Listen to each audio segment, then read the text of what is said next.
Today we're in an early model JK with a LS3 6L80. What can you say about the LS3 that hasn't already been said? The LS3 is a fantastic engine. It's pretty much dominated the engine performance world for the last decade.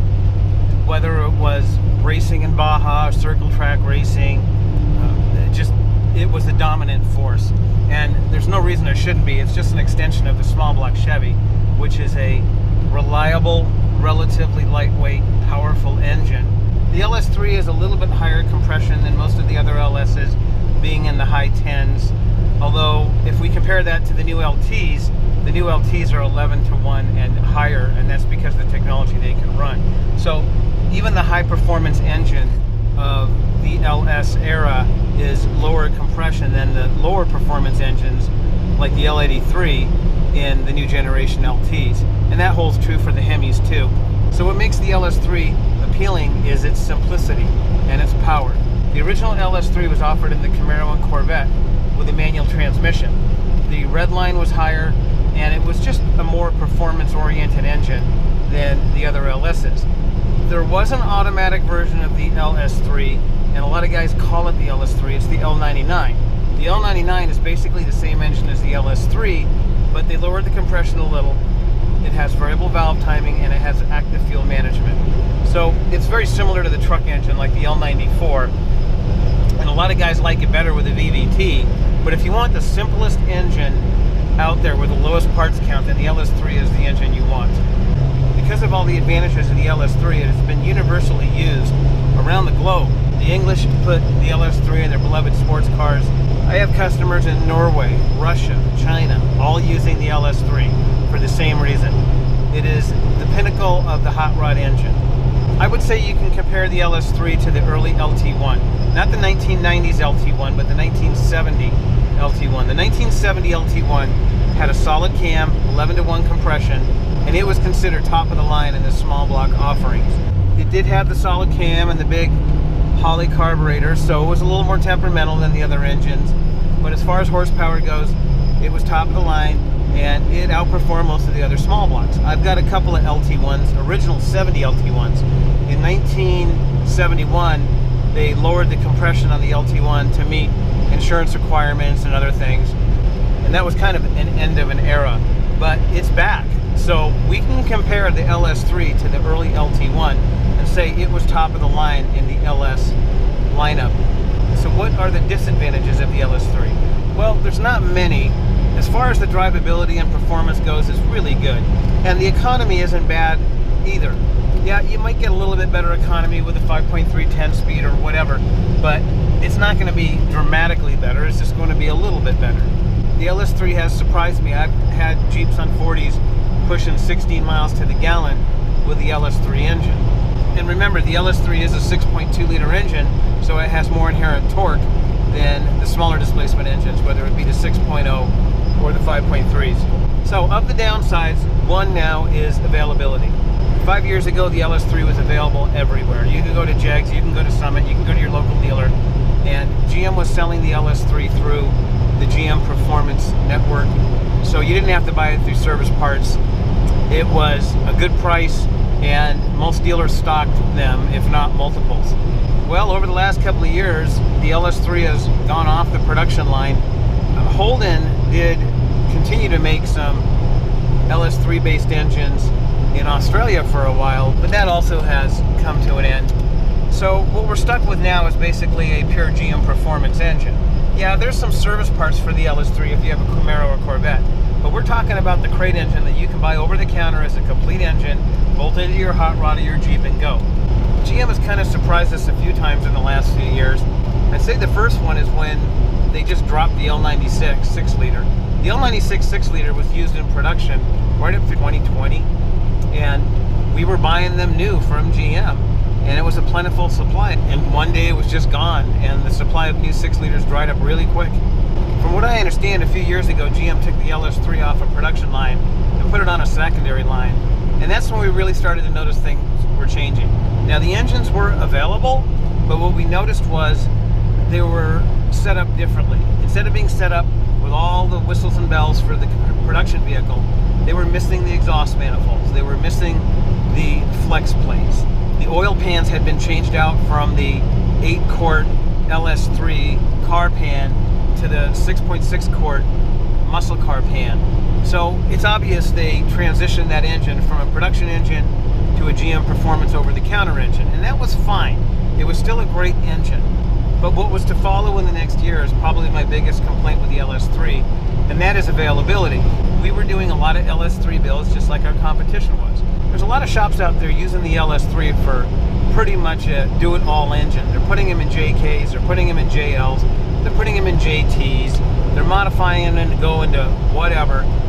And at some point you have to say, well, the LS3 is a fabulous engine, it just doesn't belong in a JT. One, it's not legal, emissions-wise, and two, the LT is a generation of engine that belongs in the JT. So unlike some other shops, we're not trying to make the LS3 fit everything. The LS3 is awesome in most JKs. If you want good power, you're willing to run premium gas, you want good drivability, we don't have to go over it. We've been over it many times. It's a good all-around engine, but there are some other options out there. So moving on to the availability, we didn't know that we would have supply chain problems with the LS3. It was always taken for granted that the LS3 would be available. And if I couldn't get it from my primary GM supplier, I could call up my secondary guy. And he would always have a half a dozen of them in stock. When this customer put their money down on an LS3, it was ordered, and it was supposed to arrive within a month or so. Well, that month turned into 3 months, and I talked to my supplier, and they had 200 LS3s on back order. The reason was the plant that made the crankshafts was on strike or shut down due to COVID, I don't remember, but they didn't have crankshafts. So we had to really beg and borrow to get an LS3. We were then told they were going to be available again in quantity, and a few of them did trickle through. We did get a few of them, but then again, they went on back order. And currently, my guy has over 200 on back order again. Now, you can still find an LS3 if you look hard enough, but you're going to pay more money. And really, this is the biggest issue I have with the LS3. Now, if I had to predict what's going to happen with the LS3, GM could drop it at any time, just like they did the L96, and replace it with the LT1, or they might get the factory up and running and crank these things out like popcorn. I just don't know. Now, with the other LS engines, like the LS 5.3s and the 6.2 truck motors, there's really no reason for GM to go back into production with those. However, the LS3 has been such a phenomenal success, and many industries are based on the LS3 engine, that GM may just decide to continue to produce these. Now, these customers hung out, they got their LS3 and it runs awesome, and they're going to be happy.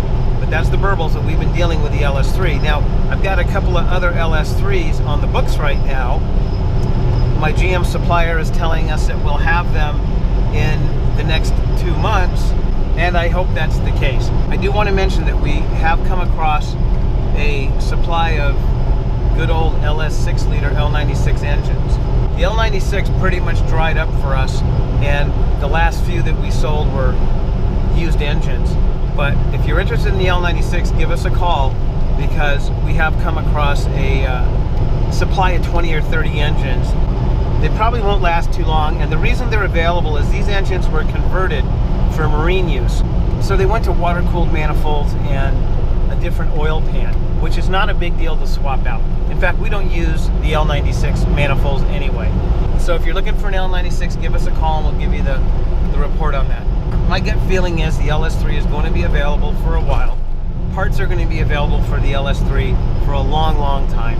And not just OE parts, but the aftermarket. You got to remember, 10 years ago, if you went to SEMA, pretty much everything revolved around this engine. Edelbrock, camshaft companies, everybody was making parts for this engine, and they'll continue to make parts for this engine. So I wouldn't worry at all about this engine becoming obsolete. I want to mention a little side note.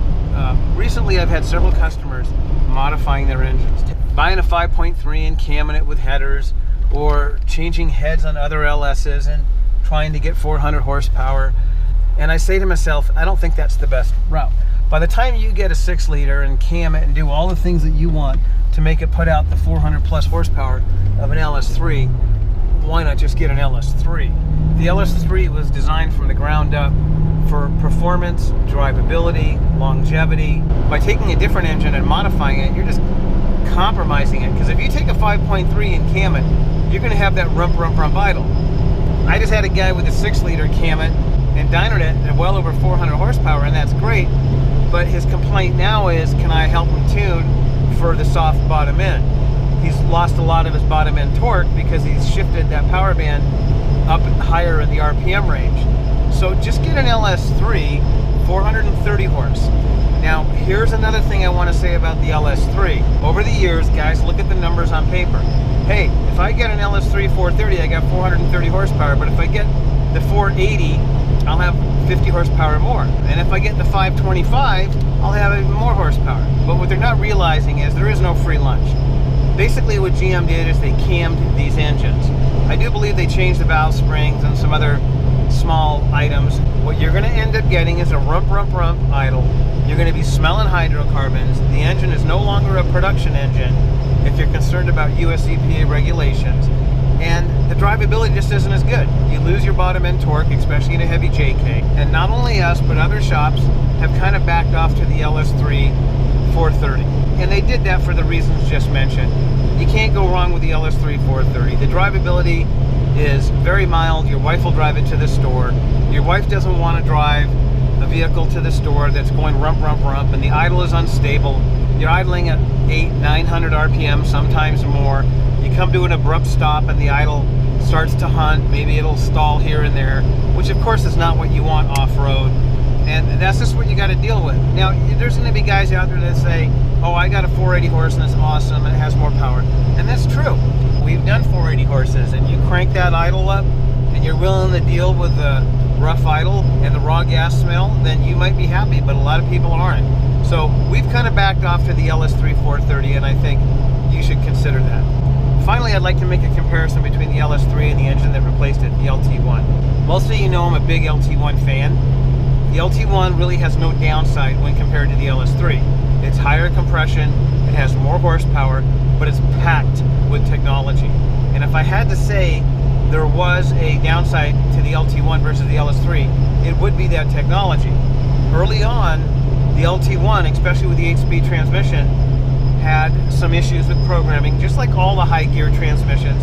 Whenever a manufacturer comes out with new technology, there's always that period of R&D. And GM quickly sorted the LTs. I would say by 17, the LTs were pretty much dialed in. Well, I think better is a relative term. As far as the specs go, the LT1 is a better motor. But as far as simplicity and lack of technology, the LS3. And I get guys calling me all the time and say, I want the simplest engine I can get. If I'm out in the middle of the desert, I don't want to have to diagnose direct injection or continuous variable valve timing. I want it to be as simple as you can get. And that has been and is the big advantage of the LS3. Plus, the drivability of the LS3 is just awesome. If you are used to the old 3 and 4-speed 350 Chevys, or even the old Chrysler 360s, 318s with their 3 and 4-speed transmissions, that's what you're getting with an LS3. You're just getting the pinnacle of that older technology. You're getting an engine that is all aluminum, well over 400 horsepower, with excellent drivability, decent economy, and it outperforms all those older engines in most every way. So Motec will continue to offer the LS3 as long as they're available to us. We're going to head to the mountain with this JK, and we will see you soon.